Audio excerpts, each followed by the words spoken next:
வணக்கம் நண்பர்களே. நம் தமிழ்நாட்டுல ஒரு பிரபலமான பழமொழி உண்டு. 10 மிளகு இருந்தால் பகைவன் வீட்டிலும் உண்ணலாம். சின்ன வயசுல இருந்து நாம இத கேட்டு வளர்ந்திருப்போம்.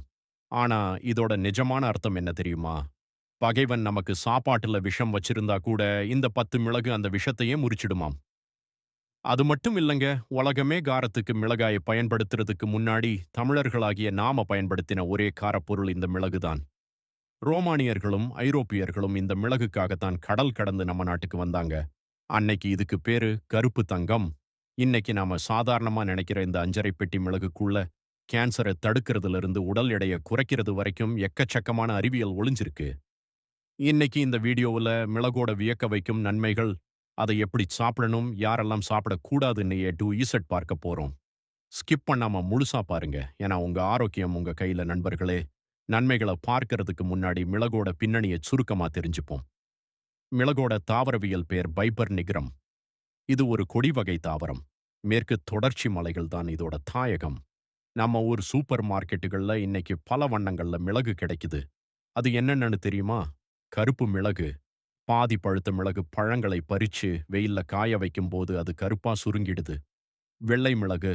நல்லா பழுத்த பழங்களை தண்ணிக்குள்ள ஊற வச்சு அதோட மேல் தோலை நீக்கிட்டு உள்ள இருக்கிற விதைய மட்டும் காய வைப்பாங்க. பச்சை மிளகு. காயாக இருக்கும்போதே பறிச்சு பதப்படுத்துவது. வால் மிளகு. மிளகோட வால் பகுதி நீளமா இருக்கும். இதுக்கு தனித்துவமான மருத்துவ குணங்கள் உண்டு. ஆனா, இது எல்லாத்துலயும் காரத்தன்மையும் மருத்துவ குணமும் அதிகம் நிறைஞ்சிருக்கிறது நம்ம கருப்பு மிளகுல தான். மிளகு ஏன் காரமா இருக்கு? ஏன் அது காரசாரமா மூக்குல ஏறுது? அதுக்கு காரணம் அதுல இருக்கிற பைபரின் அப்படிங்கிற ஒரு ஆல்கலாய்டு வேதிப்பொருள் தான். இந்த பைபரின் தான் மிளகோட ஆன்மா. மழைக்காலம் வந்தாலே வீட்ல எல்லாருக்கும் வர்றது சளியும் இருமலும் தான். மிளகுல இருக்கிற ஆன்டிபாக்டீரியல் பண்புகள் தொண்டையில இருக்கிற கிருமிகளை அழிக்குது. நெஞ்சுச் சளிய கரைச்சு வெளியேத்துது. நாம மிளகைச் சாப்பிடும்போது நம்ம நாக்குல இருக்கிற சுவை அரும்புகள் தூண்டப்பட்டு வயித்துல ஹைட்ரோகுளோரிக் அமிலம் சுரப்பது அதிகமாகுது. இது நாம சாப்பிடுற அசைவ உணவுகளையோ அல்லது கொழுப்பு உணவுகளையோ வேகமா செரிக்க வைக்குது. கேஸ் ட்ரபிள், வயிறு உப்புசம் பிரச்சனையே வராது. உடல் எடையை குறைக்க டயட்ல இருக்கீங்களா? அப்போ உங்க உணவுல மிளகுத்தூள் கட்டாயம் இருக்கணும். மிளகு உடலோட வளர்சிதை மாற்றத்தை அதிகரிச்சு கொழுப்புகளை வேகமா எரிக்குது. புதுசா கொழுப்பு செல்கள் உருவாகிறதையும் இது தடுக்குது. மிளகில் உள்ள பைபரின் இன்சுலின் உணர்திறனை மேம்படுத்துது. இதனால இரத்தத்தில் சர்க்கரையின் அளவு சட்டென உயர்வதை தடுத்து நீரிழிவு நோயாளிகளுக்கு ஒரு சிறந்த பாதுகாப்பு அரணாக இருக்கு. மிளகில் அதிகப்படியான ஆன்டி ஆக்சிடென்ட்டுகள் உள்ளன. இவை உடலில் உள்ள தேவையற்ற நச்சுகளை வெளியேற்றி மார்பக புற்றுநோய், குடல் புற்றுநோய் போன்ற கொடிய நோய்களின் செல்கள் வளர்வதை தடுப்பதாக பல ஆய்வுகள்ல கண்டுபிடிச்சிருக்காங்க. என்ன நண்பர்களே, மிளகுக்குள்ள இவ்வளவு விஷயங்கள் இருக்கான்னு ஆச்சரியமா இருக்கா? இன்னும் இருக்கு. நம் உடம்பில் இருக்கிற கெட்ட கொழுப்பை குறைச்சு நல்ல கொழுப்பை அதிகரிக்க மிளகு உதவுது. இதனால் இரத்த குழாய்களில் அடைப்பு ஏற்படுவது தடுத்து நிறுத்தப்பட்டு மாரடைப்பு வராமல் பாதுகாக்குது. வயதான காலத்தில் வருகிற அல்சைமர் போன்ற மறதி நோய்களை தடுக்கும் ஆற்றல் மிளகுக்கு உண்டு. இது மூளையில் இருக்கிற டோபமைன், செரோடோனின் போன்ற மகிழ்ச்சி ஹார்மோன்களை தூண்டி மன அழுத்தத்தை குறைக்குது. மிளகு முகத்தில் சுருக்கங்கள் விழுவதை தடுத்து முன்கூட்டியே முதுமை தோற்றம் வருவதை தடுக்குது.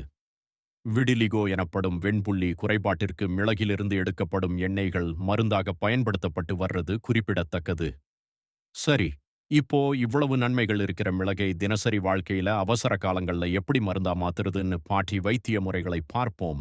குறிப்பு எடுத்து வச்சுக்கோங்க. ஒரு பாத்திரத்தில் 200 மில்லி லிட்டர் தண்ணீர் ஊற்றவும். அதில் 10 துளசி இலைகள் மற்றும் 5 நசுக்கிய மிளகுகளை போடவும். தண்ணீர் பாதியாக வற்றும் வரை கொதிக்க வைத்து வடிகட்டி குடித்து வர நெஞ்சுச்சளி காணாமல் போகும். பசும்பாலில் சிறிது மஞ்சள் தூள், நசுக்கிய மிளகு மற்றும் பனங்கற்கண்டு சேர்த்து நன்றாக கொதிக்க வைக்கவும். இதை இரவில் குடித்தால் தொண்டை வலி நீங்குவதுடன் ஆழ்ந்த உறக்கமும் வரும். தலையில் சிலருக்கு புழுவெட்டு வந்து முடி கொட்டும். அதற்கு மிளகு தூள், கொஞ்சம் சின்ன வெங்காயம் மற்றும் கல் உப்பு சேர்த்து மை போல் அரைத்து அந்த இடத்தில் தடவி வர மீண்டும் முடி முளைக்கும். முக்கிய குறிப்பு: பசியின்மையால் அவதிப்படுபவர்கள் தினமும் 1/2 கிராம் மிளகு தூளை அரை கரண்டி தூய தேனுடன் கலந்து காலையில் வெறும் வயிற்றில் சாப்பிட்டு வந்தால் ஜீரண சக்தி அதிகரித்து நல்ல பசி எடுக்கும். அளவுக்கு மிஞ்சினால் அமிர்தமும் நஞ்சு இல்லையா? அதேதான் மிளகுக்கும். மிளகு உடலுக்கு ரொம்ப நல்லதுங்கிறதுக்காக அள்ளி அள்ளி சாப்பிடக்கூடாது. ஒரு நாளைக்கு ஒரு மனிதர் 1 முதல் 2 கிராம், அதாவது அரை டீஸ்பூன் மிளகு தூள் மட்டுமே உட்கொள்ளலாம். யாரெல்லாம் கவனமாக இருக்க வேண்டும்? அல்சர் உள்ளவர்கள், வயிற்றில் புண் அல்லது கடுமையான நெஞ்செரிச்சல் இருப்பவர்கள் மிளகை தவிர்ப்பது நல்லது. ஏனா இது காரத்தன்மை கொண்டது என்பதால் வயிற்றுப் புண்ணை அதிகப்படுத்தலாம். கர்ப்பிணிப் பெண்கள், மிளகு உடலுக்கு அதிக உஷ்ணத்தை தரக்கூடியது. அதனால் கர்ப்ப காலத்தில மிளகை மிக குறைந்த அளவில் சுவைக்காக மட்டும் சேர்த்துக்கோங்க.